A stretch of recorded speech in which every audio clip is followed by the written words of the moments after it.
زیات کړه خلاص درته وایم ټاکل شوې د افغان کرکټ ملي لوبډله څو ورځې وروسته په روان 2023 نړیوال جام کې د خپل رسمي لوبو پیل د یوګاندا لوبډلې خلاف ترسره کړي چې هغې وروسته به د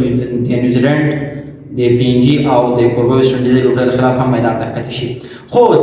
دلته ما د افغان کرکټ ملي لوبډلې د شل ورځو لوبو په بیکګراوند او تاریخچه باندې ځینې معلومات تاسو ته چمتو کړي دي. لومړی افغان کرکټ ملي لوبډلې د خپلو رسمي نړیوال شل ورځو جام کې د ګډون په موخه لومړنۍ لوبه د هندوستان لوبډلې خلاف په 2010 کال کې ترسره کړله چې دا د افغان کرکټ ملي لوبډلې لپاره په نړیوال جام کې د شل ورځو لوبو پیل ګڼل کېږي.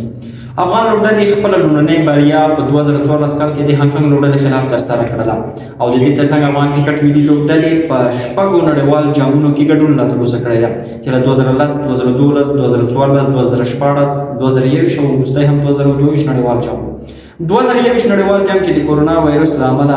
په نړیواله سطحه باندې ځنډنی شو خو بیا ترسره شو. د افغان لوبډلې ګډون پکې یقیني شکل باندې و. د افغانستان لپاره په دغه نړیوال جام کې تر ټولو ښه بهترینه پرفارمرز څوک کېدلی شي؟ محمد شهزاد محمدي په دغه برخه کې د افغانستان لپاره تر ټولو ډېرې منډې جوړونکی ده چې له 2010 څخه تر 2021 پورې د لوبډلې سره مالو اوس وخت کې د لوبډلې سره نه ده بل خو د افغانستان لپاره تر ټولو ډېرې منډې په 19 انینګزونو کې 412 دي چې 88 منډې تر ټولو لوړې منډې دي. شهزاد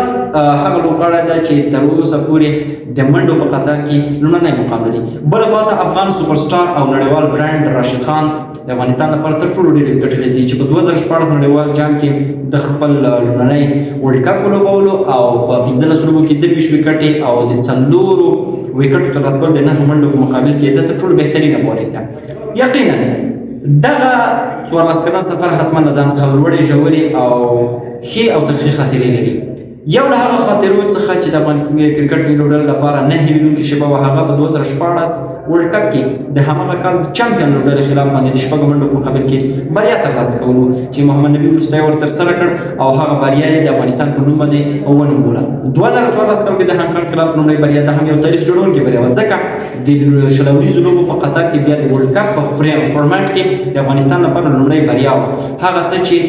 زموږ د کرکټ د تاریخ په پاڼو کې په زرینو الفاظو سره لیکل شوی ده. بیا هم که چېرته د دغه 14 کلن سفر په موده کې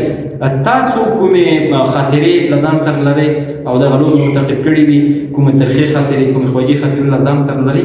نو تاسو کولی شئ زموږ سره د کومنټ په شکل باندې شریکه کړئ او ستاسو فیډبک زموږ د رښتیا هم د قدر وړ وي.